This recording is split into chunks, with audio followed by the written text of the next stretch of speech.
मांद के भीतर जोरदार विस्फोटों की आवाजें गूंज रही थीं, प्रत्येक विस्फोट चट्टानी दीवारों से टकराकर गूंज रहा था तथा युद्ध अपने चरम पर पहुंच रहा था। प्रत्येक विशालकाय जानवर के आक्रमण के भार से जमीन कांपने लगी, जिससे अराजक ध्वनियों का कोलाहल पैदा हो गया, जिससे मांद भर गई। इस उथल-पुथल के बीच जेफ की शक्तिशाली कुल्हाड़ी लगातार ताकत के साथ हवा में घूमती रही और युवा विशालकाय जानवरों के कमजोर जोड़ों पर प्रहार करती रही। प्रत्येक प्रहार इतना जोरदार था कि युवा जीव लड़खड़ा गए और दर्द से चिल्लाने लगे।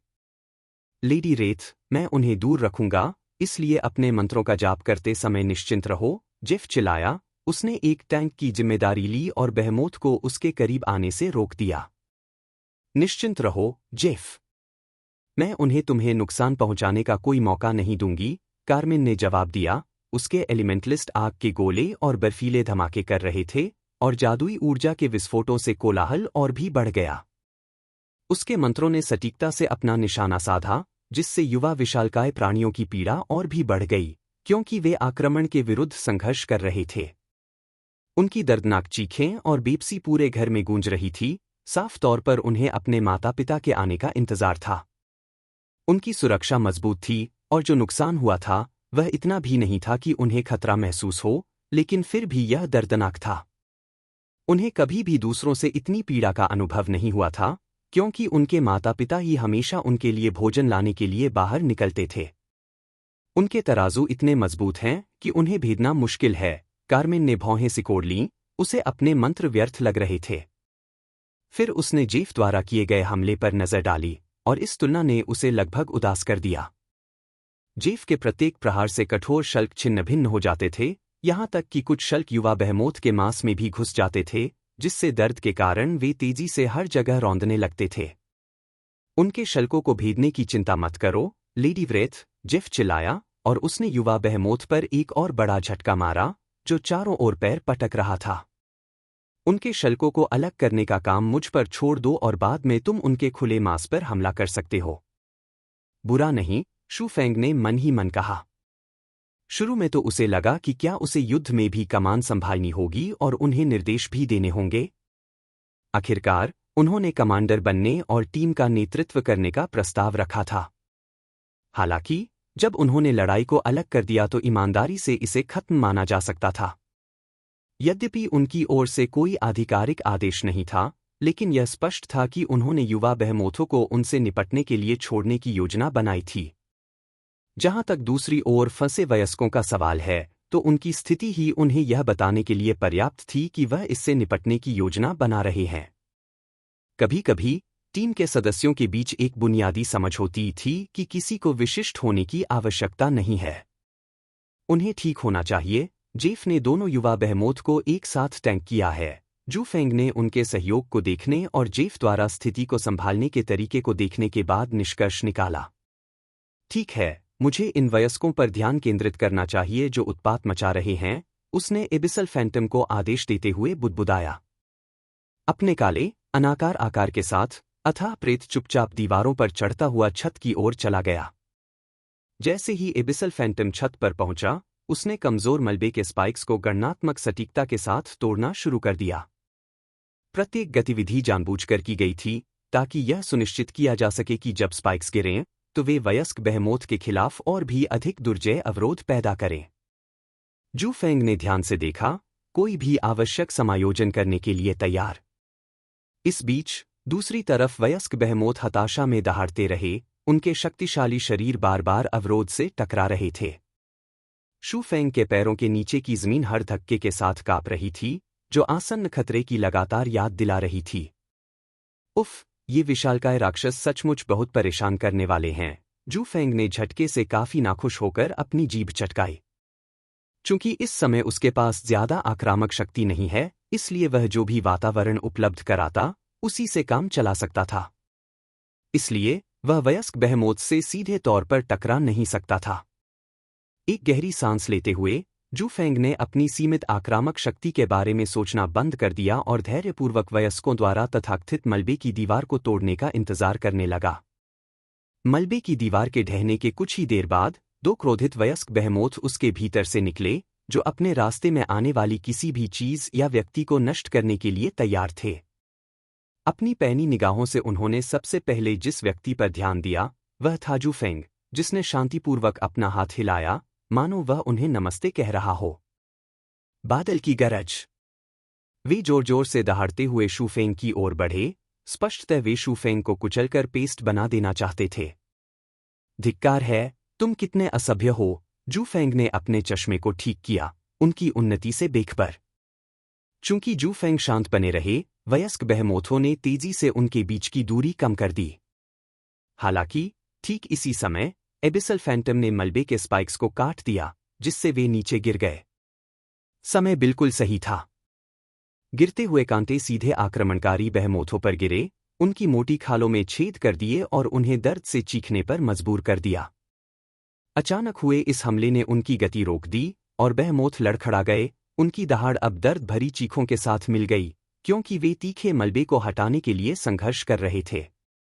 उफ, ये मलबा कैसे गिर रहा है? जू फेंग कुछ कदम पीछे हटते हुए हांफने लगा। बेहतर होगा कि मैं तुम सबको यहीं छोड़ दूं और चोट से बच जाऊं। गुस्से में आकर वयस्क बहमोथों ने खून बहते घावों को नजरअंदाज कर दिया और वे जू फेंग का पीछा करने के लिए लड़खड़ाते हुए आगे बढ़े। वे यह मानने को तैयार नहीं थे कि ऐसे समय में उन पर अचानक कीलें गिरेंगी। इस प्रकार निस्संदेह उनके सामने वाला व्यक्ति ही उनकी चोटों का दोषी था। अचानक उन्हें दूर से एक और दर्दनाक चीख सुनाई दी। मुड़कर देखा तो उनके बच्चों को बेरहमी से पीटा जा रहा था।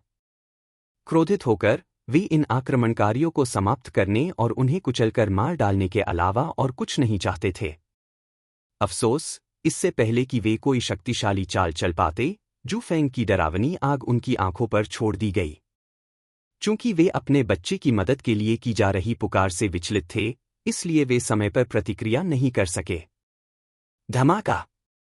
आग ठीक उनकी पुतली पर पड़ी, जिससे उन्हें अकल्पनीय दर्द हुआ और वे बार बार जमीन पर पैर पटकने लगे। ऐसा प्रतीत होता था कि वे दर्द को कम करने की उम्मीद कर रहे थे। अब अथाह प्रेत, जू फेंग ने बाद में अपने चेहरे पर एक ठंडी अभिव्यक्ति के साथ आदेश दिया। छाया में लिपटा और खतरनाक आभा बिखेरता हुआ एबिसल फैंटम जू फेंग के आदेश पर आगे बढ़ा।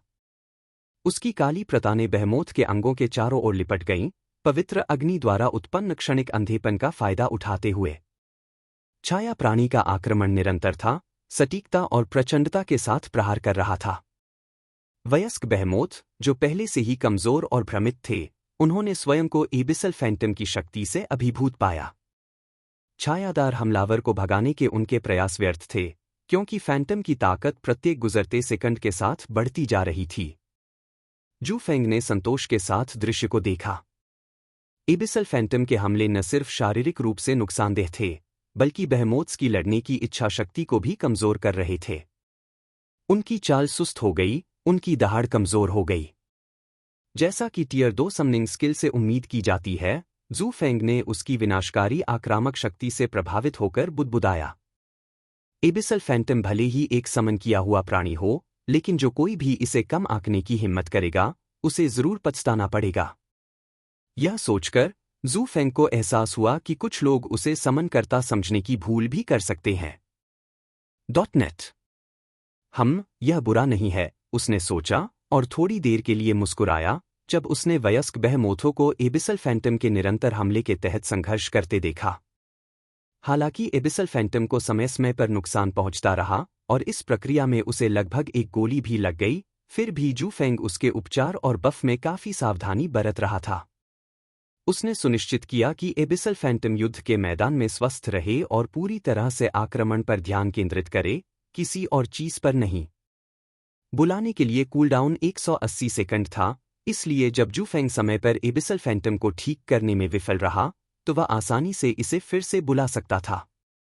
ऐसा तरीका केवल इसलिए संभव था क्योंकि वह एक पादरी था। उनके अलावा और कौन एबिसल फैंटम को इतनी लंबी अवधि तक मैदान में बनाए रखने के लिए उसे मजबूत और स्वस्थ बना सकता था। हालांकि हकीकत यह थी कि जू फेंग सतर्क था और एबिसल फैंटम की ताकत को लेकर निश्चिंत नहीं था। आखिरकार बहमोथ कोई साधारण राक्षस नहीं है जिन्हें किसी बुलाए गए प्राणी से हरा दिया जाएगा। उनके संघर्ष का एकमात्र कारण उनके बच्चों की पिटाई का मनोवैज्ञानिक प्रभाव तथा गिरते मलबे के कारण लगी अप्रत्याशित चोटें थीं। यदि वे बच्चों की चिंता और जू फेंग के उकसावे से विचलित न होते तो इन वयस्क बिहेमोथों से निपटना कठिन हो जाता। शुक्र है कि राक्षस जितने अधिक शक्तिशाली थे उनकी बुद्धि उतनी ही अधिक थी तथा उन्हें नियंत्रित करना और उकसाना उतना ही आसान था। बुद्धिमत्ता का ज्ञान से कोई संबंध नहीं है। सिर्फ इसलिए कि कोई व्यक्ति बुद्धिमान था, विकल्पों पर निर्णय लेने के लिए उच्च बुद्धि के बिना, यह एक मूर्ख व्यक्ति द्वारा अपनी छोटी सी उपलब्धि के बारे में इधर उधर उछलने कूदने के समान होगा। जब जू फेंग ने दूर से चुपचाप एबिसल फैंटम का समर्थन किया तो वयस्क बेहेमोथ्स को अंततः एहसास हुआ कि उन्हें छाया प्राणी को नहीं बल्कि जू फेंग को खत्म करना है। यह बात ध्यान में रखते हुए उन्होंने तेज धातु के टुकड़ों का एक विस्फोट छोड़ा। उनकी दिशा ठीक जू फेंग की स्थिति पर थी। धातु विस्फोट। घबराकर जू फेंग ने तुरंत कौशल को पहचान लिया और जल्दी से छाया घूंघट को सक्रिय कर दिया, जिससे उसकी चोरी बढ़ गई और तेज धातु के टुकड़ों से बचा जा सका। फिर भी उसकी गति अभी भी इतनी तेज नहीं थी कि वह सभी धातु के टुकड़ों से बच सके। कुछ टुकड़ों ने उसे घायल कर दिया, जिसके परिणामस्वरूप उसके स्वास्थ्य में गिरावट आई। शुक्र है कि नुकसान इतना अधिक नहीं था। प्रत्येक टुकड़े से केवल 150 के आसपास ही नुकसान हुआ। उनका स्वास्थ्य 3500 था, इसलिए कुछ 150 वास्तव में कुछ खास नहीं थे, खासकर तब जब वह एक चिकित्सक के रूप में उन्हें पूरी तरह से वापस ला सकते थे।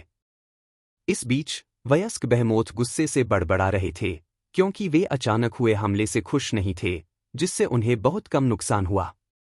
हालांकि उसके पास एक और छुपकर हमला करने का समय नहीं था, क्योंकि उसकी हरकतों ने एबिसल फैंटम को भड़का दिया था। चूंकि जू फेंग उसका बुलाने वाला और मालिक था, इसलिए ऐसा करना उसके लिए अपमानजनक था। एक चीख के साथ एबिसल फैंटम ने बिना क्लेम के कई शैडो स्ट्राइक्स का सामना करना शुरू कर दिया। शैडो स्ट्राइक्स जल्द ही घातक साबित हुए, क्योंकि वयस्क बेहेमोथ्स बढ़ती आक्रामकता से आगे पीछे लड़खड़ाने लगे। कुछ सेकंड बाद वयस्क बेहेमोथों पर एक रक्षात्मक आभा छाने लगी, जिससे उनके सभी हमलों से होने वाला नुकसान कम हो गया। इसके बाद प्रभुत्व की गर्जना की एक श्रृंखला शुरू हुई, जिसने एक भयानक गर्जना उत्पन्न की जिसने आसपास के दुश्मनों को स्तब्ध कर दिया और उनकी आक्रमण शक्ति को अस्थायी रूप से कम कर दिया। दुर्भाग्य से जू फेंग और एबिसल फैंटम दोनों ही इस डिबफ से तुरंत प्रभावित हो गए। ऐसा नहीं था कि जू फेंग ने इस पर ध्यान नहीं दिया, बल्कि उसके पास इसका मुकाबला करने के लिए संसाधन न होने के कारण सीमित संसाधन थे। इसके अलावा वह पीछे हटने का जोखिम नहीं उठा सकता था, वरना वयस्क बेहेमोथ अपने बच्चों को बचाने के लिए दूरी बना लेते। फिलहाल उसका काम उन्हें यथासंभव देर तक रोकना था और बच्चों को मारने का काम कार्मिन और जेफ पर छोड़ देना था। इस प्रकार वह एबिसल फैंटम की सहायता करते समय केवल एक निश्चित सीमा के भीतर ही रह सकता था। अफसोस, चीजें तब बद से बदतर हो गईं जब वयस्क बेहेमोथ ने आयरन स्वाइप से जवाबी हमला किया, जो एक शक्तिशाली हाथापाई हमला था, जिससे महत्वपूर्ण शारीरिक क्षति हुई और रक्तस्राव की स्थिति पैदा होने की संभावना थी। एबिसल फैंटम को 3300 की क्षति हुई, जिससे जू फेंग के ठीक होने के लिए 200 स्वास्थ्य ही बचता। हालांकि रक्तस्राव का प्रभाव तुरंत हुआ, जिससे 200 स्वास्थ्य तुरंत कम हो गया। अरे, वे एक क्रिटिकल हिट लगाने में कामयाब रहे। जू फेंग ने अपनी भौहें सिकोड़ लीं, खुद को बहुत बदकिस्मत महसूस कर रहा था। उनकी हालत में क्रिटिकल हिट लगने की संभावना 10% से भी कम थी, इसलिए यह वाकई एक दुर्भाग्यपूर्ण घटना थी। एबिसल फैंटम के गायब हो जाने के बाद दोनों वयस्क बिहेमोथों ने अपने अगले लक्ष्य जू फेंग को घूर कर देखा। साथ ही एबिसल फैंटम द्वारा उनके पुनर्जनन में देरी किए बिना उनके घाव भी भरने लगे। ओह प्रिय, क्या तुम समय देखोगे? जू फेंग ने अपनी कलाई की ओर इशारा किया और धीरे से हंसा। अब डुबकी लगाने का समय आ गया है, उसने कहा, और अपने द्वारा बचाए गए शेष विस्फोटक पॉड्स को जमीन पर फेंक दिया और उन्हें पवित्र अग्नि से सक्रिय कर दिया। सक्रियण के साथ ही विस्फोटक पॉड में श्रृंखलाबद्ध प्रतिक्रिया शुरू हो गई, जिससे असंख्य विस्फोटक और धूल जमा हो गए, जिससे एक नकली धुआं पर्दा बन गया। स्वाभाविक रूप से ये विस्फोटक पॉड्स बेहेमोथ को जरा भी नुकसान नहीं पहुंचाएंगे, क्योंकि इन्हें पायराइट ड्रेक्स की विशेषता से निपटने के लिए संश्लेषित किया गया था, न कि बेहेमोथ्स के लिए। धुएं के आवरण के सक्रिय होने से वयस्क बेहेमोथों की दृष्टि सीमित हो गई। उन्हें लगा कि आक्रमणकारी एक चालाक बदमाश है जो अपनी स्थिति खतरे में देखकर भागने के लिए धुएं के आवरण का इस्तेमाल करता है। MVLA-Inovalbin.net के माध्यम से जुड़े रहें। हालांकि अगर वे सोचते हैं कि जू फेंग डर के कारण पीछे हट गया है तो वे बहुत बड़ी गलती करेंगे। इससे पहले उन्होंने उनके निर्णय को प्रभावित करने के लिए पीछे हटने का नाटक किया था। वास्तव में जू फेंग ने तुरंत ही एक और डार्क पैक्ट को सक्रिय करने के लिए स्मोक स्क्रीन अवधि का उपयोग किया, जिससे उनके स्वास्थ्य का 10% बलिदान हो गया। इसके अतिरिक्त उन्होंने बेहेमोथ्स के करीब पहुंचने के लिए शैडो व्हील का भी इस्तेमाल किया। अब जबकि इन बेहेमोथों ने अंततः अपने सभी कौशल का उपयोग कर लिया है और अब शांत हो जाना चाहिए, तो जू फेंग का और अधिक इंतजार करना मूर्खता होगी। मैंने पहले भी आप सभी को राजा जैसा महसूस कराया है, इसलिए अब मुझे भी उस एहसास का अनुभव करने दो। जू फेंग ने मन ही मन उपहास किया, अपनी छड़ी घुमाई और नाजुक मांस बिंदुओं पर प्रहार किया। यद्यपि यह क्षति वयस्क बेहेमोथ के हमले जितनी प्रभावशाली नहीं थी, फिर भी यह कुछ तो थी ही। अरे, मेरा हाथ तो अपनी छड़ी घुमाने से ही दुख रहा है। जू फेंग ने अपनी भौहें सिकोड़ी, उसे अपनी हथेली में सुन्नपन महसूस हुआ। बेहेमोथ्स का डिफेंस वाकई अविश्वसनीय था, पायराइट ड्रेक्स से भी बेहतर। सच कहूं तो पायराइट ड्रेक्स इन दोनों को एक साथ रखकर देखने पर फीके पड़ जाते हैं। उफ, अगर सिर्फ एक ही बेहेमोथ होता तो यह कितना आसान होता, उसने सोचा। उसे बहुत मुश्किल लग रही थी। यदि वह यहां उपस्थित न होता तो उसे संदेह था कि कार्मेन अपना मिशन पूरा कर पाएगी, भले ही उसने भाड़े का सैनिक ही क्यों न रखा हो। इसमें कोई आश्चर्य की बात नहीं थी कि लाइब्रेरियन ग्रिसेडला इतनी उदार क्यों थी कि उसने उसे 2 EXP पोशन और 5 स्टैमिना पोशन देने की पेशकश की। सभी लाइब्रेरियन वास्तव में दुष्ट हैं और यहां तक कि उनकी उदारता भी नकली से भी अधिक है। ऐसा महसूस करने के बावजूद जू फेंग को अभी भी कार्मेन से थोड़ी जलन हो रही थी कि उसे यह मौका मिला है। आखिरकार उसे पूरा यकीन था कि एक बार जब वह मिशन पूरा करके लौटेगी तो उसे इनाम जरूर मिलेगा। ज्यादातर बड़े इनाम आमतौर पर खतरनाक अभियानों से जुड़े होते हैं। दूसरे शब्दों में, यह उच्च जोखिम, उच्च इनाम वाला कथन था। इन जटिल विचारों को दरकिनार करते हुए शू फेंग ने सुन्नता की अनुभूति को अनदेखा करते हुए बेहेमोथ पर प्रहार जारी रखा। इस बीच बेहेमोथ जू फेंग के इतने करीब आने की हिम्मत से क्रोधित हो गया। पहले तो वह सोच रहा था कि वह उसके इतने करीब कैसे पहुंच सकता है कि उसे कुचलकर मार डाले। किसने सोचा होगा कि जू फेंग खुद को इसके हवाले कर देगा? जैसे ही उसने अपना पैर उठाकर विनाशकारी प्रहार करने का प्रयास किया, स्पष्ट रूप से जू फेंग को पेस्ट में बदलने की कोशिश की, जू फेंग ने भी उसकी इस हरकत पर उपहास किया। क्या मैं मूर्ख लग रहा हूं? जू फेंग मन ही मन हंसा और एबिसल फैंटम तुरंत उसकी ओर दौड़ा। एबिसल फैंटम उसके ऊपर मंडरा रहा था। जू फेंग ने उसकी एक भुजा पकड़ ली और उसे हवा में उठा लिया। ठीक उसी समय जोरदार धमाका हुआ, जिससे जमीन तेजी से हिली और तेज आवाजें पूरे घर में गूंज उठीं। बस अफसोस की बात थी कि जू फेंग हवा में उड़कर नुकसान से बच गया। कुछ ही देर बाद जू फेंग ने अपनी पकड़ छोड़ दी और खुले मांस के घाव पर गिर पड़ा, जिसकी सख्त त्वचा पर कीलों ने छेद कर दिया था। ठंडी मुस्कान के साथ जू फेंग ने टिप्पणी की, मैं कोई निर्माणकर्ता नहीं हूं, लेकिन मुझे अपने हथौड़ा चलाने के कौशल पर विश्वास है। जू फेंग ने जो कहा था उससे अनजान, बेहेमोथ तब तक अनजान बना रहा जब तक उसे एक ऐसी अनुभूति नहीं हुई जिससे उसे ऐसा लगा कि उसकी मृत्यु निकट आ गई है। थंप! पहले की तरह अपनी लाठी को इधर-उधर घुमाने के बजाय जू फेंग ने अपनी लाठी को हथौड़े की तरह इस्तेमाल किया और मलबे के कीलों पर जोर-जोर से प्रहार करते हुए उसे मांस में और गहराई तक घुसा दिया। जू फेंग की हरकत को देखकर दूसरे वयस्क बेहेमोथ ने उसे रोकने का प्रयास किया, लेकिन एबिसल फैंटम ने उसे रोक दिया। एबिसल फैंटम के आगे बढ़ने से रोकने के बाद उसके पास मेटल बस्ट का इस्तेमाल करने का ही एकमात्र विकल्प बचा था, लेकिन ऐसा करने से उसका साथी भी घायल हो जाता। और तो और, जू फेंग की दर्दनाक चीखें, उसका साथी उस नुकसान को झेल नहीं पाएगा। आह, कितनी भावुकता भरी बातें हैं। जू फेंग उन पर हल्के से मुस्कुराया। दिव्य दुनिया वाकई एक बीमार दुनिया थी जो राक्षसों को इंसानों जैसी ही भावनाएं देती थी, ताकि खिलाड़ी की भावनाओं को कम किया जा सके और वे उनका शिकार न करें। कमजोर इरादों वाला कोई व्यक्ति इसके झांसे में आ सकता है और दया का अनुभव करते हुए हत्या करना बंद कर सकता है। हालांकि ऐसे लोगों को जल्द ही अपनी मूर्खता और नासमझी का एहसास हो जाएगा कि उन्होंने ऐसा करना बंद कर दिया था। जैसे ही वे किसी राक्षस को मौका देते, चाहे वह कितना भी छोटा क्यों न हो, वे आपको मारने का मौका ले लेते। इसलिए जू फेंग का राक्षस की भावनाओं और प्रतिक्रियाओं से प्रभावित होना मूर्खता होगी। वह निर्दयी तो नहीं था, लेकिन वह खुद को मरने भी नहीं देना चाहता था। इससे पहले उसे स्काईरेजर हारबिंजर के पंखों को अपंग बनाने के लिए मौत का नाटक करना पड़ा था। एक निर्दयी अभिव्यक्ति के साथ जू फेंग ने मलबे के स्पाइक्स पर प्रहार करना जारी रखा, जिससे बेहमोथ की पुनर्जनन क्षमता नष्ट हो गई, जबकि उसके आंतरिक मांस को जलाने के लिए पवित्र अग्नि का प्रयोग किया। पवित्र अग्नि की प्रचंड गर्मी ने बेहमोथों के आंतरिक ऊतकों को झुलसाकर फटने पर मजबूर कर दिया। उनके क्रोध की प्रबल दहाड़े, जो कभी उनकी पीड़ा की करुण चीखों में बदल गईं।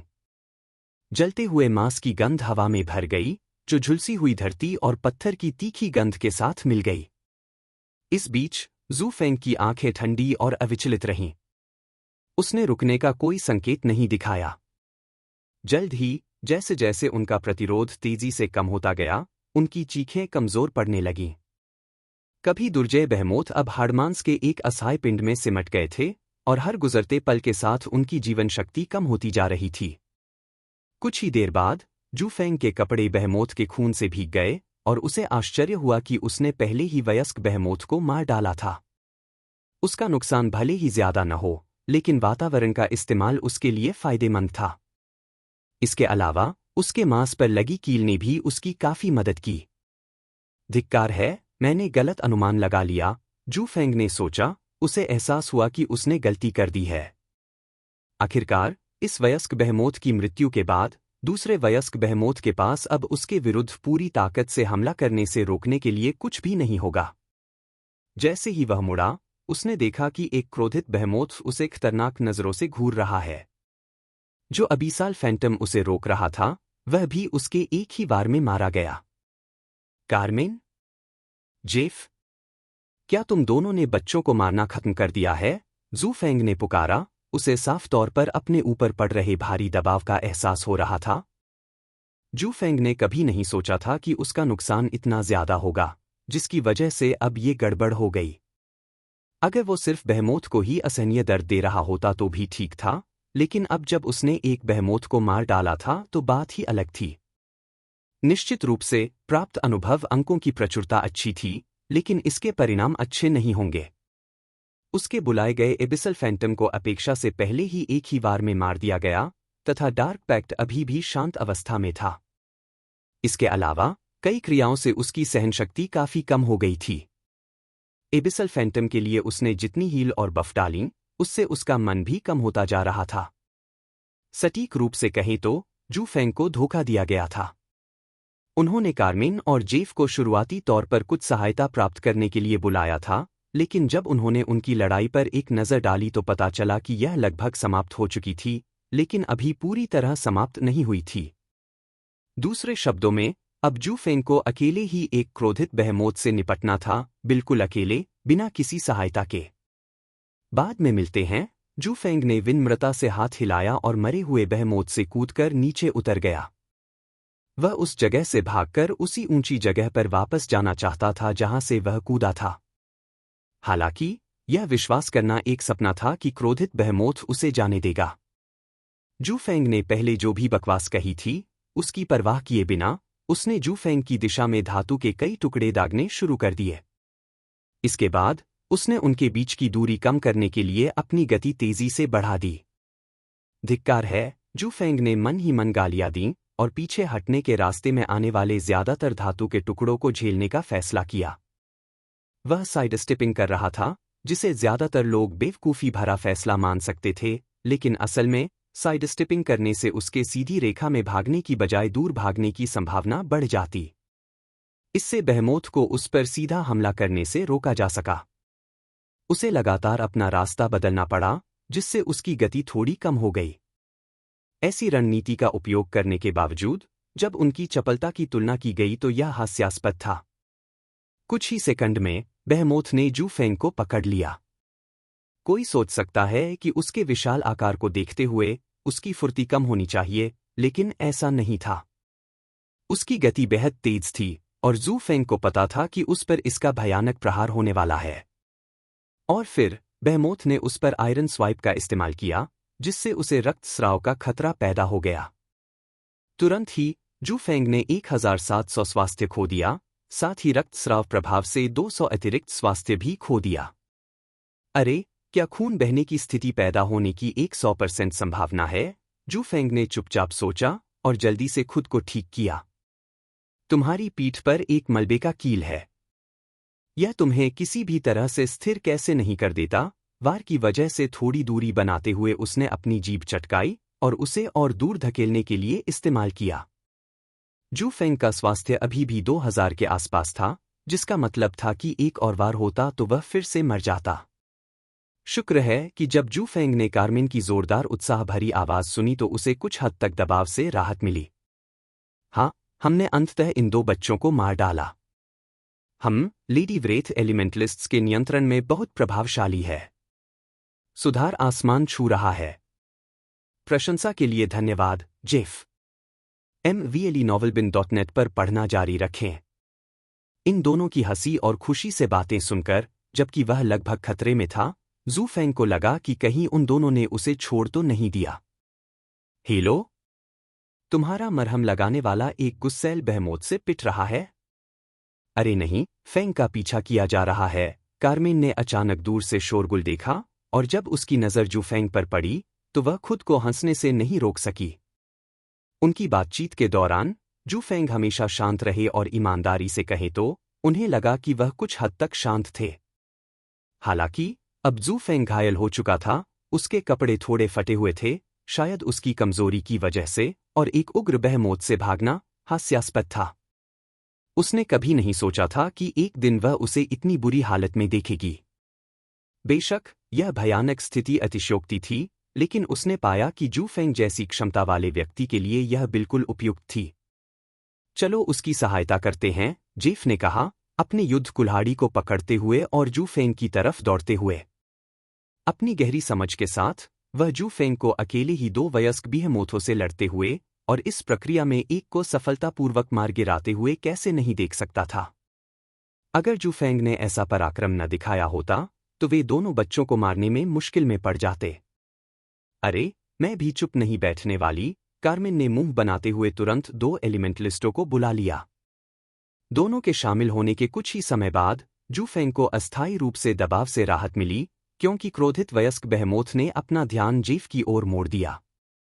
उसके हाथ में जो कुल्हाड़ी थी, उसमें से उसके बच्चों के खून की दुर्गंध आ रही थी, जिसका अर्थ था कि वह उनकी मौत का अपराधी था।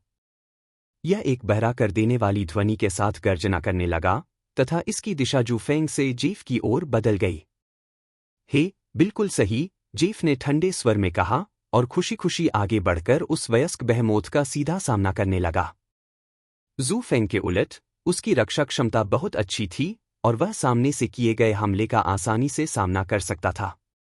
इसके अलावा, जेफ ने पहले ही उसके ऊपरी हिस्से पर लगे मलबे के बड़े-बड़े कीलों को, और उसकी कुछ सुस्त चाल को नोटिस कर लिया था। इस स्पष्ट संकेत से पता चलता था कि जू फेंग कमजोर हो गया था और उसे काफी चोट पहुंची थी। उसी समय, जू फेंग के प्रति उनका सम्मान धीरे-धीरे बढ़ता गया, जब जेफ ने अपना युद्ध कुल्हाड़ा घुमाया, तथा वयस्क बेहेमोथ की दौड़ को रोक दिया। इसके बाद वयस्क बेहेमोथ को बाधित करने वाले मंत्रों की बमबारी की एक श्रृंखला हुई। वाह, लेडी व्रेथ, टाइमिंग बहुत अच्छी है, जेफ चिल्लाया, जमीन पर हल्के से लात मारी और उसकी गति का इस्तेमाल करके ऊंची छलांग लगाई। उसकी आंखें खुले घाव पर सिकुड़ गईं, और मजबूत पकड़ के साथ, जेफ ने डोमिनियन रेंट का इस्तेमाल किया, और खुले घाव पर एक जबरदस्त वार किया। चीख! इसके बाद दर्द की एक तेज चीखने जैसी आवाज आई, जिससे वयस्क बेहेमोथ का क्रोध शांत हो गया और वह जमीन पर गिर पड़ा, उसमें लगभग कोई ऊर्जा नहीं बची थी। इस समय, जू फेंग ने एक ज्वाला फेंकी जो थोड़ी भी डरावनी नहीं लग रही थी, और अंतिम प्रहार को चुरा लिया। शाबाश, सभी ने किया। बाद में उन्होंने 4 बेहेमोथों का उन्मूलन पूरा करने के बाद प्रशंसा की। 4 बेहेमोथ, जिनसे कुछ समस्याएं उत्पन्न होनी चाहिए थीं, कम से कम इतना तो कहा ही जा सकता है कि उनका समाधान आसानी से हो गया। जेफ अपने अनुभव के बल पर कार्मेन की मदद से उन दोनों बच्चों को संभाल सकता था। हालांकि वयस्क बहमोथ ही परेशानी का सबब थे। इसलिए जू फेंग द्वारा इस प्रक्रिया में देरी करने, यहां तक कि उन्हें घायल करने और उनमें से एक को मार डालने का कार्य करना एक अविश्वसनीय उपलब्धि थी। जेफ की नजरें जू फेंग पर डर और झुंझलाहट से बदलकर श्रद्धा में बदल गईं। इसमें कोई आश्चर्य की बात नहीं थी कि जू फेंग बैरन कैसे बन गए। एक चिकित्सक वास्तव में इतना भयावह हो सकता है, जेफ ने मन ही मन सोचा, और खुद को बहुत भाग्यशाली महसूस कर रहा था कि उसे भाड़े के सैनिकों के संगठन में अपने पिछले कार्यों के लिए ज्यादा सजा नहीं मिली। जहां तक कार्मेन की बात है, उसे इस बात की परवाह नहीं थी कि आखिरी वार किसे हुआ, और वह तो बस इस बात से खुश थी कि जू फेंग नहीं मरा।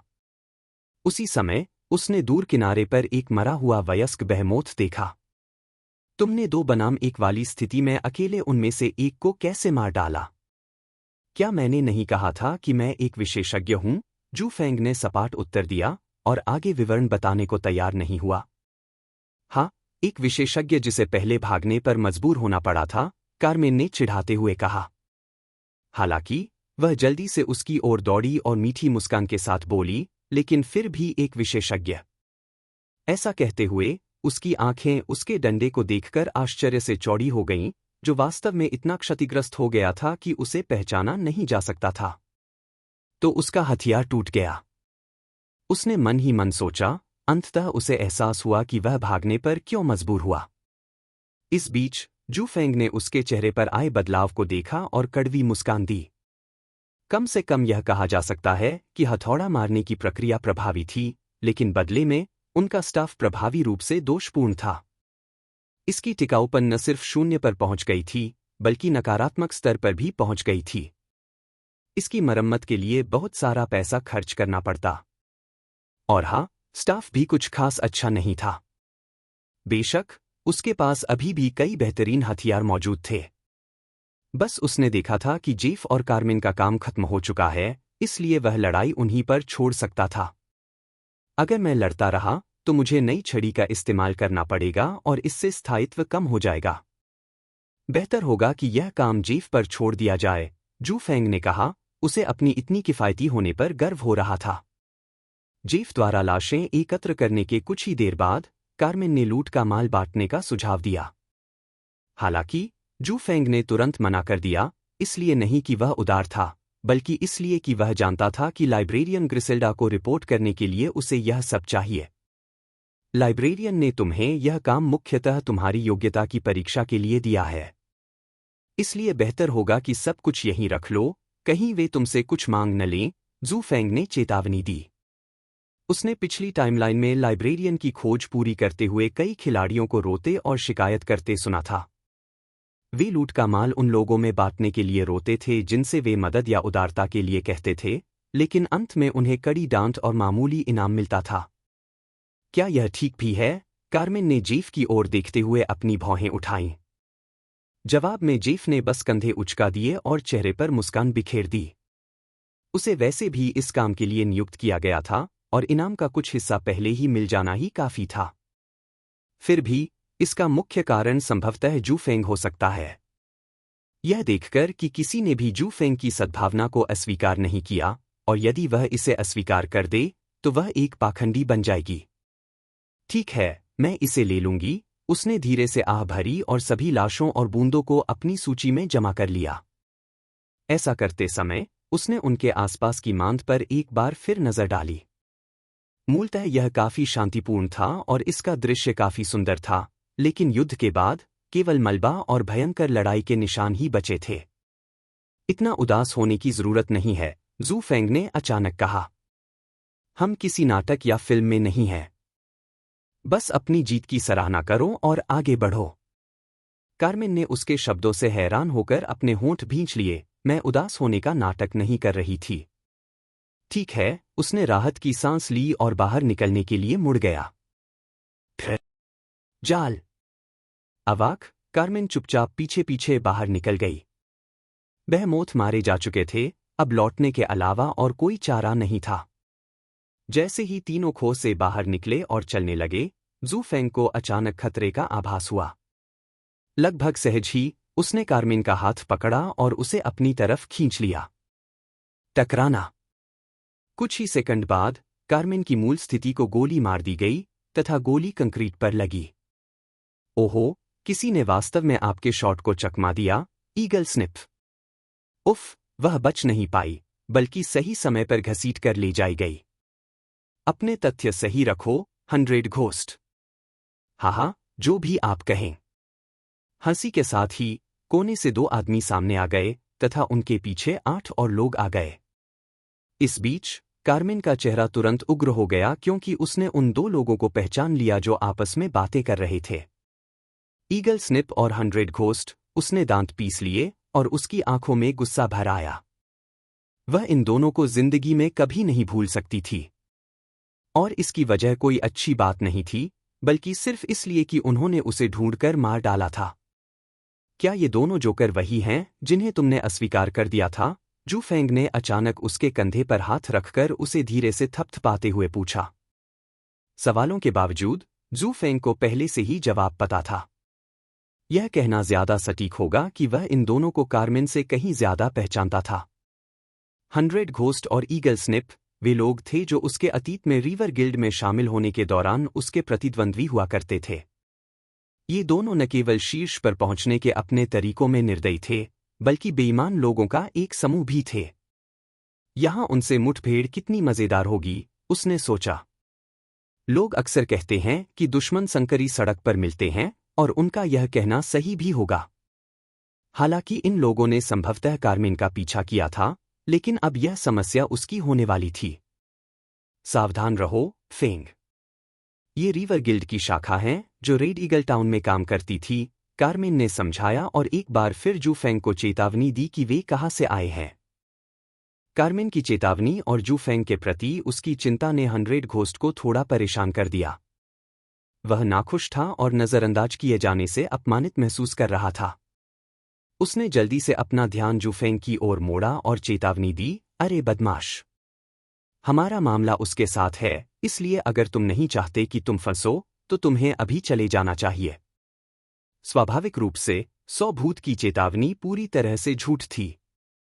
मानो अब जब वे खुद को प्रकट कर चुके थे, तो वह शू फेंग को शांति से जाने देगा। वह केवल बाद वाले के साथ खिलवाड़ करना चाहता था और कार्मेन को यह एहसास दिलाना चाहता था कि उसने अपने साथी को कितना कायर चुना है। बेशक जू फेंग उसकी किसी भी बात पर विश्वास करने वाला मूर्ख होगा, लेकिन कार्मेन के लिए ऐसा नहीं कहा जा सकता।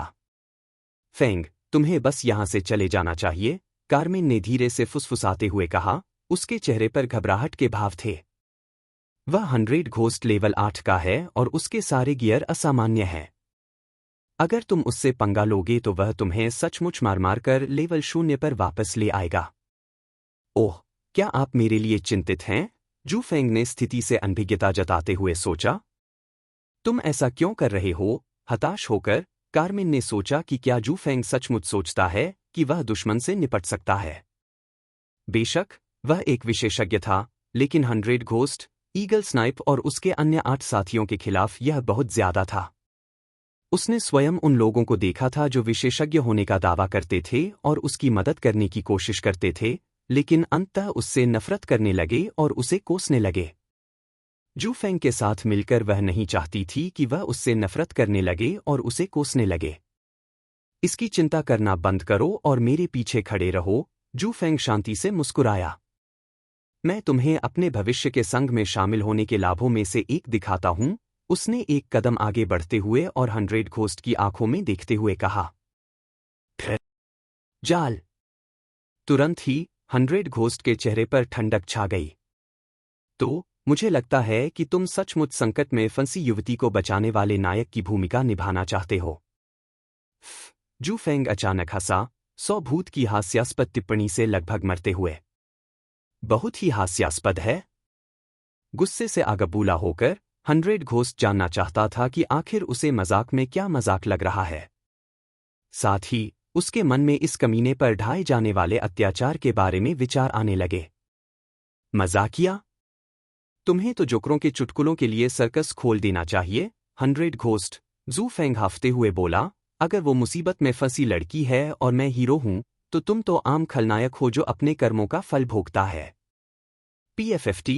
यहां तक कि शुरू में चिंतित कारमिन भी जू फेंग की टिप्पणी पर हंसने से खुद को नहीं रोक सकी। जहां तक जेफ का सवाल है, वह सबसे जोर से हंसा, यहां तक कि उसने आश्चर्य में ताली भी बजाई।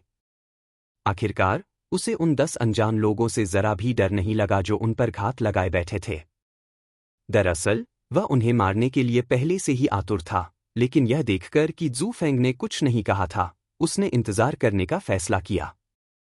निश्चित रूप से उसका निर्णय बहुत अच्छा था, यह देखते हुए कि जू फेंग ने दुश्मनों को कितना अपमानित किया था। इस बीच 100 घोस्ट के माथे की नसें उभरने लगीं, उसका खून खौल उठा। मार डालो इसे।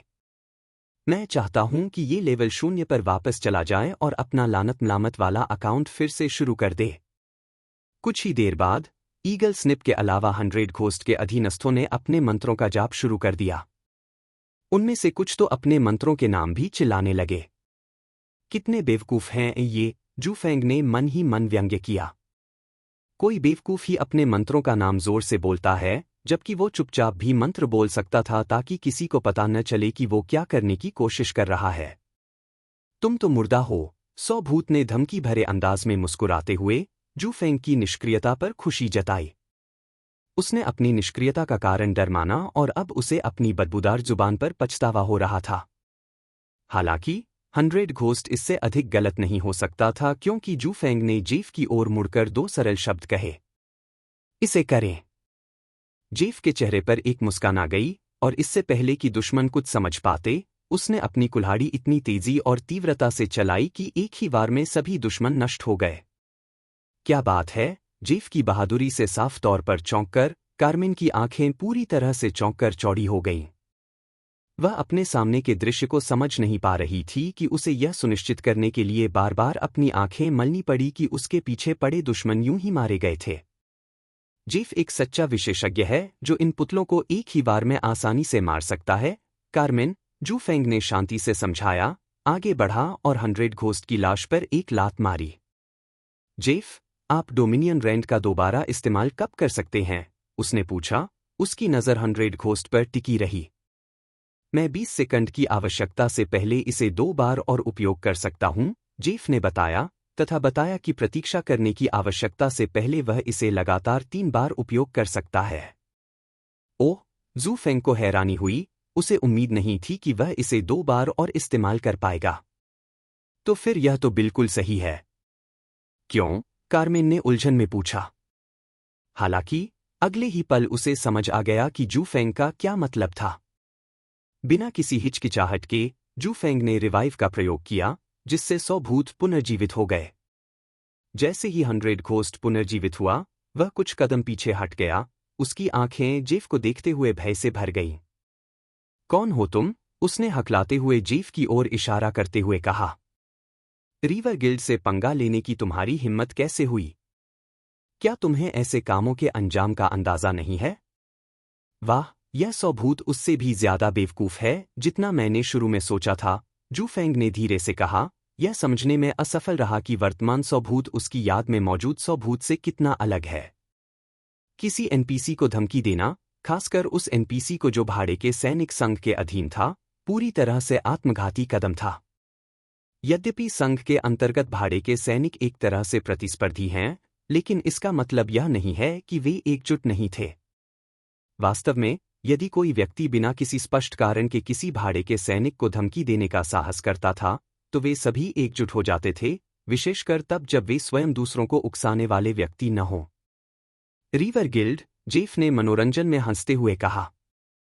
भले ही आप एडवेंचर गिल्ड का हिस्सा हों, आपको भाड़े के सैनिकों के संगठन के सामने झुकना ही होगा, उसने उपहास किया और बिना एक शब्द कहे, उसने फिर से अपना युद्ध कुल्हाड़ा घुमाया। वाई! इससे पहले कि 100 घोस्ट एक शब्द भी पूरा कर पाता, उसकी हत्या कर दी गई। इस प्रक्रिया में उसका एक स्तर कम हो गया और अधिक उपकरण गिर गए। जैसे ही 100 भूत ने गलत शब्द बोला और मारा गया, जू फेंग ने धीरे से आह भरी। चलो, जेफ, वह कड़वाहट से मुस्कुराया। तुमने उसे बहुत जल्दी मार डाला। मेरा रिवाइवल अभी भी कूलडाउन पर है। अगर वह किसी कस्बे में फिर से आ जाए तो तुम क्या करोगे? सॉरी। अपनी गलती का एहसास होते ही जेफ ने धीरे से माफी मांगी। उसका पहले वाला उग्र व्यवहार अब दिखाई नहीं दे रहा था। बेशक यह सिर्फ एक मजाक था और जू फेंग वास्तव में नाराज नहीं था। जब तक कि कुछ विशेष परिस्थितियां न हों, पुनर्जन्म का समय आमतौर पर 30 मिनट में निर्धारित किया गया था, इसलिए यह जू फेंग द्वारा बनाया गया एक तमाशा नहीं था। फिर भी जेफ ने साथ दिया और कुछ हद तक डरपोक व्यवहार किया। असभ्य और घृणित 100 घोस्ट के प्रति जेफ को किसी भी प्रकार का भय नहीं था। हालांकि जू फेंग के प्रति उनके मन में थोड़ा डर और अधिकतर श्रद्धा थी।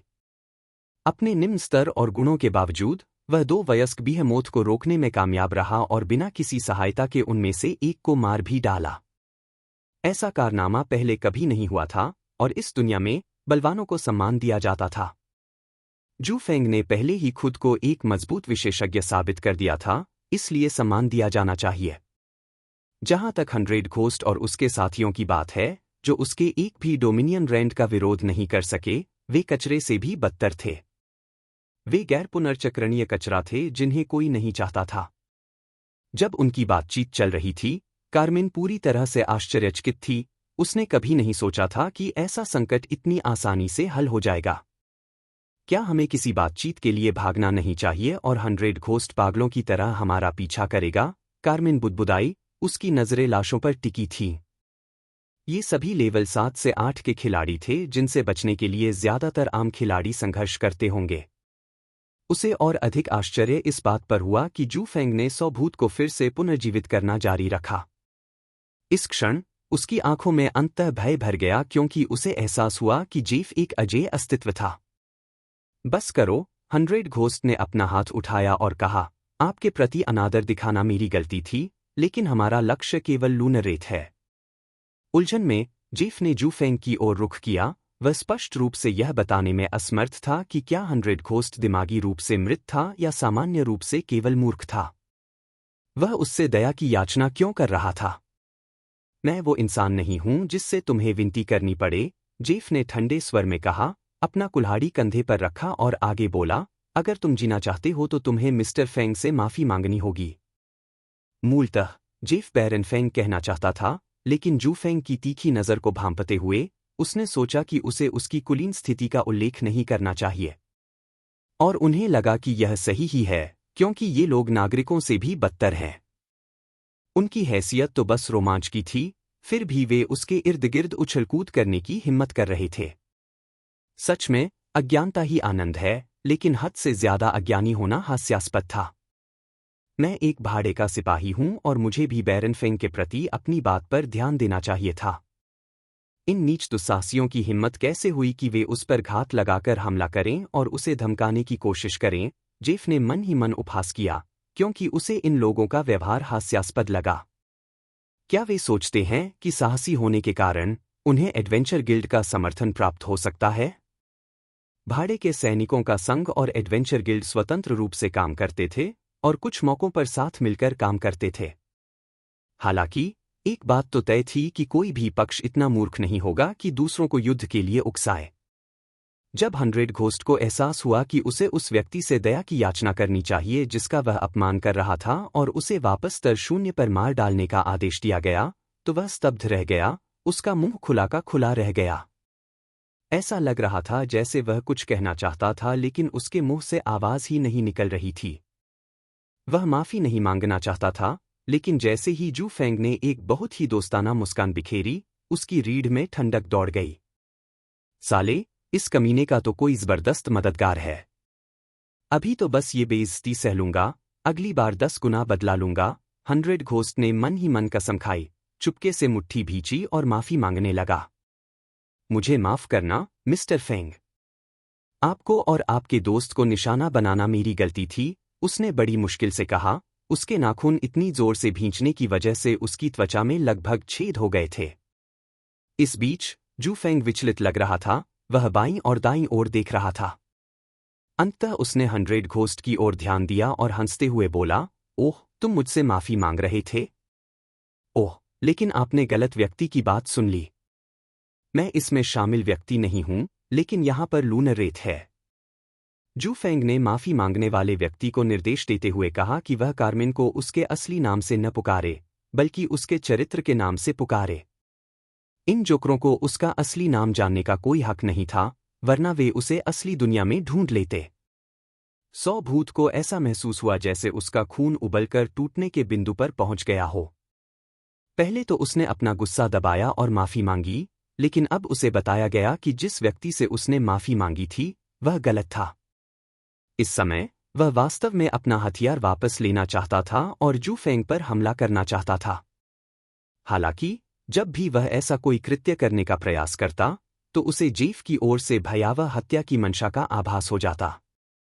यह समझने के लिए किसी प्रतिभा की जरूरत नहीं थी कि जैसे ही वह ऐसा करने की कोशिश करेगा उसकी एक और मौत आ जाएगी।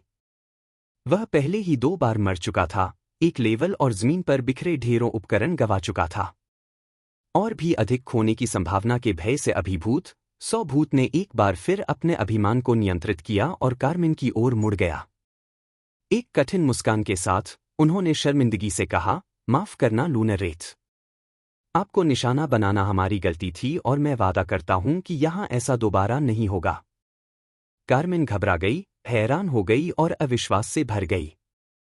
शुरू से ही 100 घोस्ट अनियंत्रित और दबंग था, लगातार उसे एक कीड़े की तरह सताता रहता था। उसके मन में कभी यह विचार नहीं आया कि वह कभी डर जाएगा और उससे माफी मांगेगा। फिर भी जू फेंग ने ये कर दिखाया। बेशक जेफ की साख कम नहीं की जा सकती, क्योंकि वही वो इंसान था जिसने एक ही बार में उन्हें मार गिराया था। गहरी सांस लेते हुए कार्मिन ने साहस जुटाया और कहा, मैं तुम्हें फिर कभी नहीं देखना चाहती। 100 घोस्ट प्रसन्न था, क्योंकि उसे स्पष्ट रूप से पता था कि कार्मिन अभी भी भोली भाली और मूर्ख है। हाँ, मैं करूंगा, इससे पहले कि 100 भूत यह कहकर अपनी बात पूरी कर पाते कि वह सहमत होंगे, जू फेंग के अगले शब्द ने उन्हें अचंभित कर दिया। चूंकि लूनर रेथ उसे फिर कभी नहीं देखना चाहता, इसलिए यह काम कर दो, जू फेंग ने शांत भाव से कहा। रुको रुको, यह ठीक नहीं है, 100 घोस्ट ने घबराकर चिल्लाते हुए कहा। जैसे ही वह पीछे की ओर रेंगने लगा, उसका एक हाथ ऊपर उठा हुआ था। लूनर रेथ ने मुझे पहले ही माफ कर दिया है, तो फिर इतनी आक्रामकता क्यों? वह जेफ की ओर देखते हुए चिल्लाया, जो उस पर अपना शक्तिशाली कुल्हाड़ी चलाने के लिए तैयार लग रहा था। इस बीच जू फेंग ने अपना चश्मा ठीक किया और शांति से कहा, हाँ, लूनर रेथ ने कहा है कि वह तुम्हें फिर कभी नहीं देखना चाहती, इसलिए मुझे स्वाभाविक रूप से उसकी बात माननी होगी। बकवास, 100 घोस्ट गर्जा। उसका स्वाभाविक रूप से यही मतलब था कि मैं उसके सामने फिर कभी न आऊं। यह एक आम बात थी जो ज्यादातर लोग तब कहते थे जब वे किसी से मिलना ही नहीं चाहते थे। फिर भी जू फेंग ने इसे उसकी हत्या समझ लिया। उसी समय 100 घोस्ट ने अपना ध्यान कार्मिन की ओर लगाया, यह उम्मीद करते हुए कि वह मंदबुद्धि जू फेंग के लिए अपना मतलब स्पष्ट करेगी। उन्होंने पहले ही अपने क्रोध को दबा लिया था और एक बार नहीं, बल्कि लगातार 2 बार माफी मांगने के लिए अपमान सह लिया था। उनके जैसे कद के व्यक्ति के लिए यह पहले से ही अत्यधिक उदारता थी। फेंग, कार्मिन भी अपना मतलब स्पष्ट करना चाहती थी, लेकिन जू फेंग ने उसे बीच में ही रोक दिया। मुझे नहीं पता कि तुम किस तरह के स्कूल में पढ़े हो, लेकिन वो कोई बहुत अच्छा स्कूल तो नहीं था, जू फेंग ने व्यंग्य किया और जेफ को आदेश दिया। उसे अभी मार डालो। समझ गया, जेफ ने जवाब दिया और अपना युद्ध कुल्हाड़ा घुमाया। कमीने! यह 100 घोस्ट के शब्द थे, इससे पहले कि वह फिर से मारा गया, और उसने काफी अनुभव अंक खो दिए। हालांकि अगले ही पल जू फेंग ने दिव्य पुनरुत्थान का उपयोग किया, जिससे स्तब्ध 100 भूत पुनर्जीवित हो गए। आप गंभीर नहीं हो सकते, है ना? 100 भूत ने बुदबुदाया। अंततः उसे एहसास हुआ कि जू फेंग क्या करने की योजना बना रहा था। इससे पहले उसने दूसरों को जू फेंग को मारकर उसे वापस स्तर 0 पर लाने का आदेश दिया था। यहां तक कि एक मूर्ख भी यह पता लगा सकता था कि जू फेंग क्या करने की कोशिश कर रहा था, जब वह बार बार उसे पुनर्जीवित कर रहा था, क्योंकि वह फिर से जीवित नहीं हो पा रहा था। क्या तुम सचमुच रिवर गिल्ड से दुश्मनी मोल लेने की कोशिश कर रहे हो? क्या तुमने सोचा था कि मुझे मारकर लेवल 0 पर वापस आकर तुम बच निकलोगे? तुम गलत नहीं हो, जू फेंग ने सिर हिलाया, लेकिन उसने आगे कहा, लेकिन क्या तुम्हें लगता है कि तुम्हारे इन कामों के बाद भी तुमने मुझे दुश्मन नहीं बनाया? मैं तुम्हारे बदले का इंतजार करूंगा। और ऐसा कहने के साथ ही 100 घोस्ट ने देखा कि उसका जीवन क्षण भर में ही समाप्त हो गया और वह जमीन पर गिर पड़ा तथा उसके स्वास्थ्य अंक शून्य हो गए। यह दृश्य कुछ समय तक दोहराया गया जब तक कि उसका स्तर शून्य पर नहीं आ गया और उसके उपकरण छीन लिए गए। तुमने वास्तव में यह कर दिखाया। कार्मेन दंग रह गई। उसे स्पष्ट रूप से उम्मीद नहीं थी कि जू फेंग वास्तव में ऐसा करेगा। जाहिर है मैं मजाक करने वालों में से नहीं हूं, जू फेंग हल्के से मुस्कुराया। हालांकि तुमने मेरे गिल्ड में शामिल होना स्वीकार नहीं किया है, फिर भी मैंने तुम्हें पहले ही गिल्ड में शामिल कर लिया है। इसलिए जिन लोगों ने मेरे सदस्यों को धमकाया है उन पर मेरा क्रोध बरसेगा। कार्मेन उसके बयान से चकित होकर अवाक रह गई। इस बीच जू फेंग ने अपने भंडार में आए सभी उपकरणों को इकट्ठा करना शुरू कर दिया। सच तो यह था कि उसे बाद में इन लोगों के खिलाफ जाना ही था, तो फिर रोकने की क्या जरूरत थी? उनके और मजबूत होने का इंतजार करने के बजाय बेहतर था कि वह उन्हें रोक ही देता। यह तो बताने की आवश्यकता ही नहीं है कि यह उनकी गलती थी कि उन्होंने स्वयं को उसके हवाले कर दिया, जबकि उसने अभी तक उनसे संपर्क भी नहीं किया था। यह कितने अफसोस की बात है कि ईगल स्नाइप और बाकी लोग पहले ही पुनर्जीवित हो चुके हैं। जू फेंग ने धीरे से आह भरी। उसे केवल 100 घोस्ट पर ही पुनर्जीवित करने का प्रयोग करना पड़ा, क्योंकि उसकी इस विधि से उसके पुनर्जीवित होने का समय कम हो जाता, जिसका अर्थ था कि उसे तेजी से कार्य करना होगा, अन्यथा वह पुनर्जीवित होकर सुरक्षित रूप से बच निकल सकेगा। जहां तक लॉग आउट करने के विकल्प की बात है, वह युद्ध की स्थिति में था, दंड बहुत बड़ा होगा। इसके अलावा वह इस बात से बहुत हैरान था कि जू फेंग उसे किसी भी पादरी से कहीं ज्यादा तेजी से पुनर्जीवित कर सकता था। खैर, अब हमें चलना चाहिए, जू फेंग ने सहजता से कहा। अपनी वापसी के दौरान कार्मेन ने लगातार जू फेंग को चेतावनी देने की कोशिश की कि अब से सावधान रहे। अब जब आपने सौभूत को इतना बड़ा झटका दिया है, तो वह अनिश्चित काल तक आपको निशाना बनाएगा। तो क्या हुआ? जू फेंग ने नाक भौं सिकोड़ी। इसका मतलब ये तो नहीं कि वो तुम्हें परेशान करना बंद कर देगा और अब मेरे पीछे पड़ जाएगा? ये तो और भी अच्छा है। उफ, क्या तुम सचमुच मुझे इतनी बुरी तरह से भर्ती करना चाहते हो? स्वाभाविक है, इतनी क्षमता वाला कोई व्यक्ति। अगर मैं तुम्हें भागने दूं तो यह बेकार हो जाएगा। हालांकि जू फेंग ने ऐसा बयान दिया जो किसी सनकी व्यक्ति से अलग नहीं लग रहा था, फिर भी कार्मेन उसकी सराहना करती थी। उसका व्यवहार और हरकतें उन लोगों से बिल्कुल अलग थीं जिन्होंने शुरू में कहा था कि वे उसे अपनी टीम में सुरक्षित रखेंगे, लेकिन बाद में उन्हें अपनी ही बातें वापस लेनी पड़ी। उन्होंने भले ही यह बात स्पष्ट रूप से न कही हो, लेकिन उनके कार्यों से यह साबित हो गया कि वे एक निर्णायक व्यक्ति थे। ठीक है, जब भी आप भविष्य में कोई गिल्ड बनाएंगे, मैं उसमें शामिल हो जाऊंगी। कार्मेन ने आखिरकार हार मान ली। संतुष्ट होकर शू फेंग ने सिर हिलाया और मन ही मन सौभूत को मदद के लिए धन्यवाद दिया। अगर उसे पता होता कि उसकी मेहनत से न सिर्फ उसे फायदा हुआ है, बल्कि उसके कीमती उपकरण भी उसे मिल गए हैं, तो शू फेंग सोच रहा था कि वह किस तरह का गुस्सा दिखाएगा। इस बीच वास्तविक दुनिया में एक आलीशान कार्यालय में एक गेमिंग कैप्सूल खुला और एक गुस्सैल आदमी कैप्सूल से बाहर निकला। लिन फेंग। वो कमीना आदमी, वो आदमी कोई और नहीं बल्कि 100 घोस्ट था, जिसकी नसें मानो किसी भी पल बाहर निकल सकती थीं। जब वह 9वीं बार पुनर्जीवित हुआ, तो उसने पहचान कौशल का उपयोग किया और पता लगाया कि नीच कमीने का उपयोगकर्ता नाम लिन फेंग था। वह उसे टुकड़े टुकड़े करने के अलावा और कुछ नहीं चाहता था। उसने अपने कार्यालय को इधर उधर पटक दिया, जिससे कमरे में प्रवेश करने वाला व्यक्ति घबरा गया। क्या बात है, गुईशा? उस व्यक्ति ने चिढ़ाते हुए पूछा। मुझे क्या हो गया है? 100 घोस्ट, जिसे वास्तविक दुनिया में गुईशा के नाम से जाना जाता है, उस व्यक्ति पर क्रोधित हो गया। तुम्हारी हिम्मत कैसे हुई ऐसा सवाल पूछने की, ईगल स्नाइप? वह चिल्लाया। ईगल स्नाइप को देखकर और भी निराश हो गया। लिन फेंग पर घात लगाने गए सभी लोगों में से केवल उसे ही स्तर 0 पर वापस मरने का उपचार प्राप्त हुआ, जबकि ईगल स्नाइप शीघ्र ही सुरक्षित रूप से पुनः जीवित हो गया। जाल। वह उस घमंडी ईगल स्निप पर क्रोधित क्यों न हो? स्वाभाविक रूप से ईगल स्नाइप कुछ हद तक यह अनुमान लगा सकता था कि क्या हुआ होगा जब उसने देखा कि 100 घोस्ट का स्तर अचानक 8 से 0 हो गया, खासकर तब जब वह पुनः उत्पन्न नहीं हुआ। ईगल स्नाइप वास्तव में 100 घोस्ट के कार्यालय में उसके दुख पर खुशी मनाने के लिए आया था। वह ऐसा क्यों नहीं करेगा?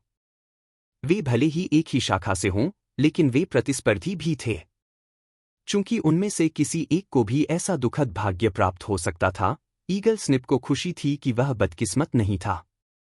फिर भी उसकी संतुष्टि क्षणिक थी क्योंकि उसकी अभिव्यक्ति धीरे धीरे ठंडी पड़ गई। हालांकि मैं तुम्हारी इस दुर्दशा से खुश हूं, लेकिन उस खिलाड़ी ने रिवर गिल्ड का अनादर किया है, ईगल स्निप ने ठंडे स्वर में कहा। जिसने भी हमारा अनादर किया है, अगर उसे लगता है कि वह दिव्य दुनिया में जीवित रह सकता है, तो उसे सपने देखने चाहिए। अपनी भावनाओं को दबाते हुए सौभूत ने भी सहमति में अपना सिर हिलाया।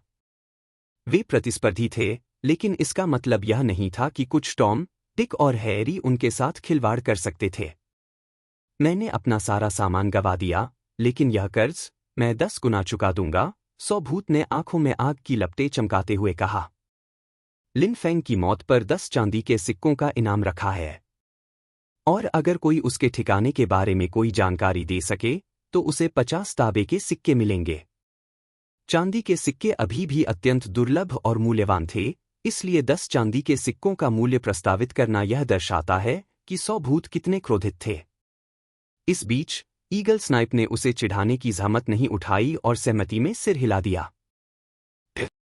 रिवरवुड टाउन। ठीक है, मुझे लगता है कि यहीं से हम अलग हुए, शहर में पहुंचते ही जू फेंग ने शांति से कहा। तुम मेरे पीछे नहीं आओगे? कार्मेन ने पूछा। चूंकि उसका मिशन मुख्यतः शू फेंग के योगदान से ही पूरा हुआ था, इसलिए उसे सारे इनाम खुद हड़पने में थोड़ी ग्लानि महसूस हुई। और तो और, उसे उसका सुपीरियर अनकॉमन क्लोक और आयरनहाइड बेहेमोथ्स द्वारा गिराए गए सारे इनाम भी मिल गए। मुझे अभी भी कुछ करना है, और मैं पहले ही बहुत कुछ हासिल कर चुका हूं, जू फेंग ने शांति से जवाब दिया।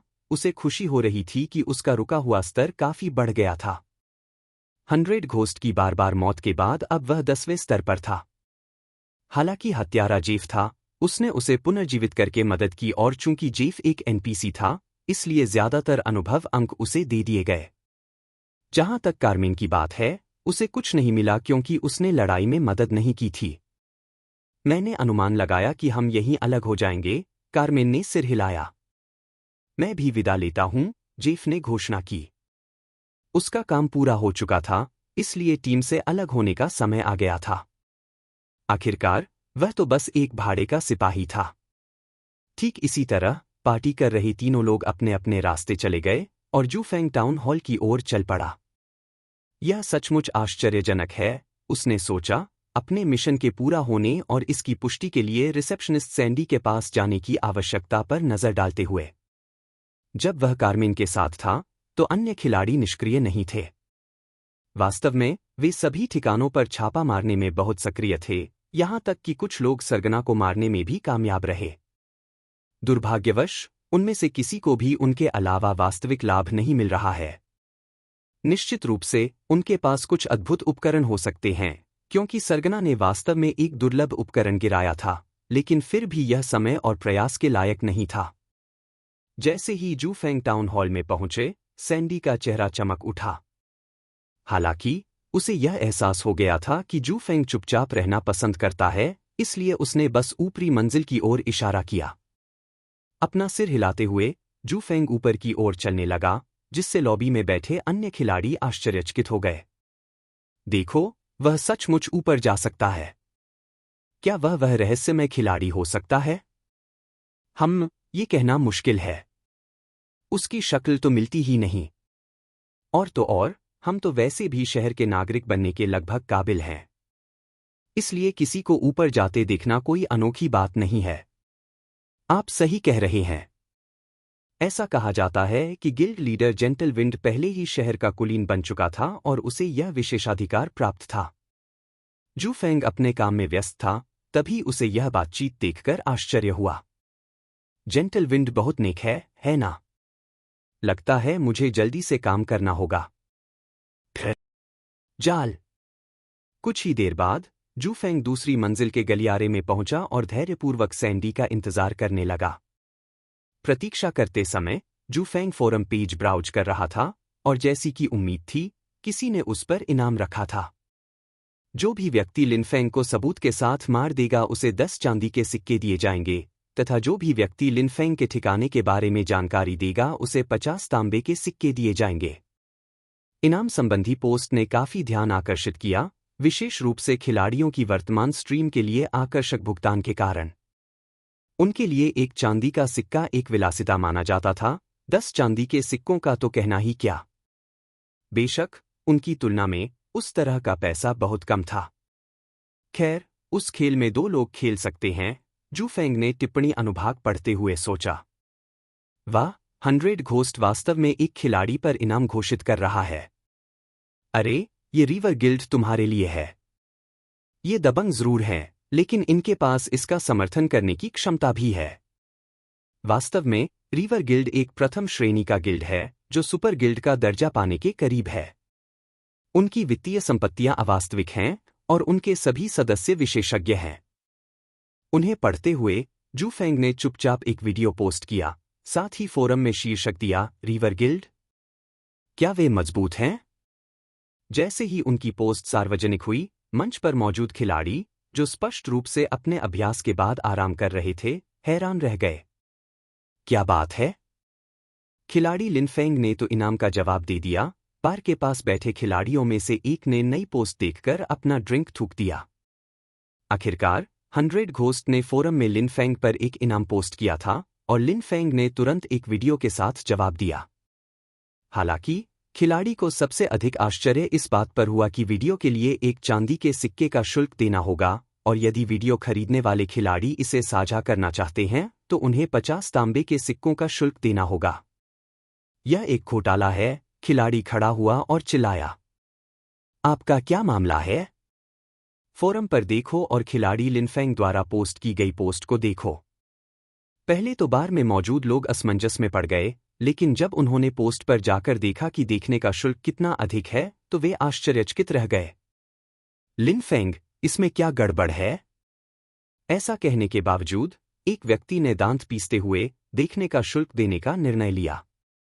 कुछ मिनट बाद उसका चेहरा राख जैसे भूरे रंग का हो गया। कोई आश्चर्य नहीं कि 100 भूत लिनफेंग का सिर चाहने में इतने अड़े हुए थे। जिस खिलाड़ी ने वीडियो खरीदने के लिए एक चांदी का सिक्का खर्च किया था, जब उसने वीडियो देखना खत्म किया तो उसके चेहरे पर उत्सुकता की बजाय उदासी छा गई।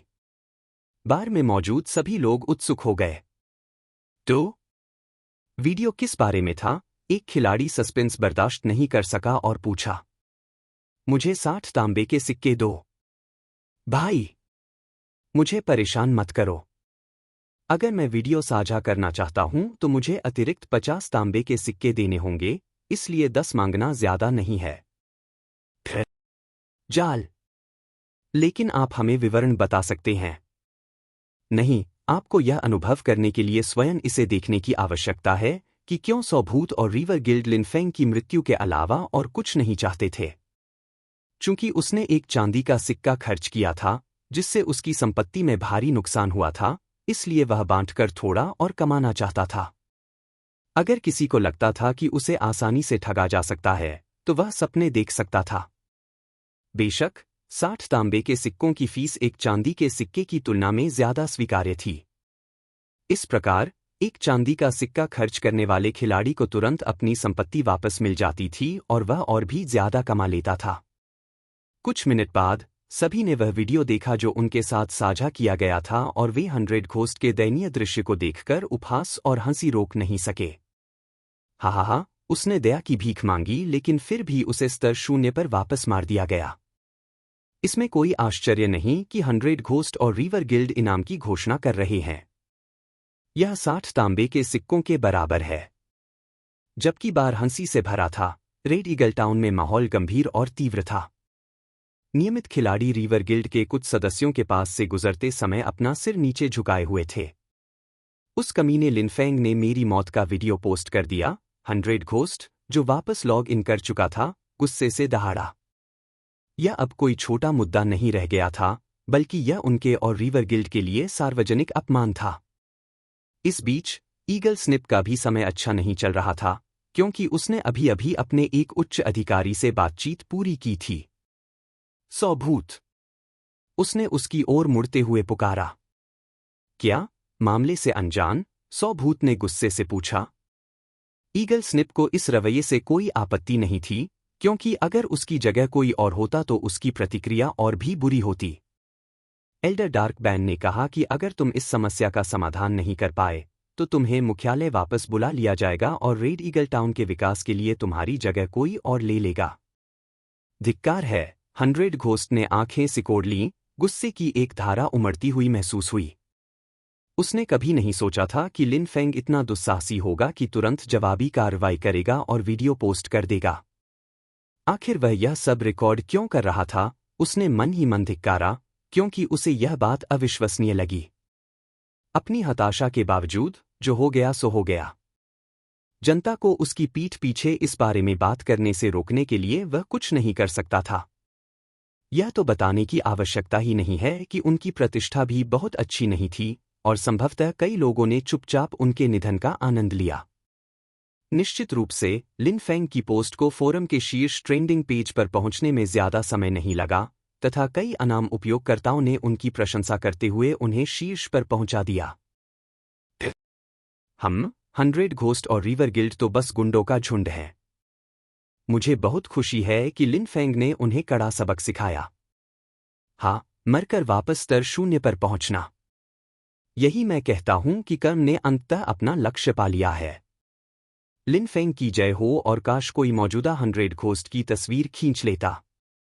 उसके चेहरे का भाव एक बेहतरीन मीम या इमोजी बन जाता। इन टिप्पणियों को पढ़ते हुए, जो अधिकाधिक अनियंत्रित होती जा रही थीं, सौभूत ने अपनी हथेली पटकी और अपने आदमियों को आदेश दिया कि वे उन लोगों का वध कर दें जिन्होंने इस मामले पर चर्चा करने का भी साहस किया। उसी समय वह चिल्लाया, इनाम की राशि 10 चांदी के सिक्कों से बढ़ाकर 30 चांदी के सिक्के कर दो। नहीं, इसे 50 चांदी के सिक्के कर दो। अगर वे उसे मारकर वापस स्तर 0 पर ला सकें तो उन्हें एक सोने का सिक्का इनाम में दो। ईगल स्निप को डर लग रहा था कि वह इतना पागल हो जाएगा। फिर भी वह चुप रहा और उसे रोकने के लिए मनाने की जहमत नहीं उठाई। जबकि सौभूत उन्माद में चले गए, दूसरी ओर जू फेंग काफी शांत था। वास्तव में ऐसा पोस्ट करने के बाद उन्हें कई संदेश प्राप्त हुए, विशेष रूप से जेंटल विंड और ऑटम ब्रीज से। जेंटल विंड, लिन फेंग, क्या तुम ठीक हो? रिवर गिल्ड एक अव्वल दर्जे का गिल्ड है और उनसे बचना आसान नहीं है। ऑटम ब्रीज, तुम वाकई बहुत बहादुर हो। मैं बदले की कार्रवाई का समर्थन करता हूं, लेकिन तुम्हें सावधान रहना चाहिए। रिवर गिल्ड को रिवर कॉर्पोरेशन का समर्थन प्राप्त है और उनके अधीन कई अन्य सहायक कंपनियां भी हैं। इन दोनों संदेशों का जवाब जू फेंग ने केवल एक साधारण संदेश के साथ दिया। लिन फेंग, अगर उनमें हिम्मत है तो उन्हें आने दो। कुछ ही समय बाद वन मैन मीडिया ने उन्हें संदेश भेजा, जिससे उन्हें बहुत आश्चर्य हुआ। और उसे हैरानी हुई जब वन मैन मीडिया उसकी तारीफ कर रहा था और कह रहा था कि वो रिवर गिल्ड के बारे में सारी बातें बताने को तैयार है। जू फेंग को बस इतना कहना था। ऐसा लगता है कि मेरे बारे में उसकी धारणा काफी बदल गई है, जू फेंग ने सोचा। उसे यह काफी हास्यास्पद लगा। एक बाहरी व्यक्ति के नजरिए से जू फेंग ने जो किया वह संतोषजनक था, लेकिन आत्मघाती भी था। आखिर यही तो रिवर गिल्ड था जिसकी बात हो रही थी। वे अत्याचारी थे, टायरेंट फिस्ट गिल्ड से भी कम 100 गुना ज्यादा। फिर भी किसी ने उनके खिलाफ बोलने या लड़ने की हिम्मत नहीं की। वजह यह नहीं थी कि कोई आगे नहीं आ रहा था, बल्कि यह थी कि जिन्होंने कोशिश की थी वे सब गायब हो गए थे। रिवर गिल्ड वर्चुअल गेम समुदाय में काफी मशहूर था। हालांकि इन लोगों ने अभी भी यह नहीं देखा है कि दिव्य विश्व अतीत में एक ही प्रकार का आभासी खेल नहीं था। अगर मैं रिवर गिल्ड को भी नुकसान नहीं पहुंचा सकता तो मैं अपना गेम अकाउंट भी डिलीट कर सकता हूं, जू फेंग ने मन ही मन उपहास किया। उसे प्रतिशोध का जरा भी डर नहीं था।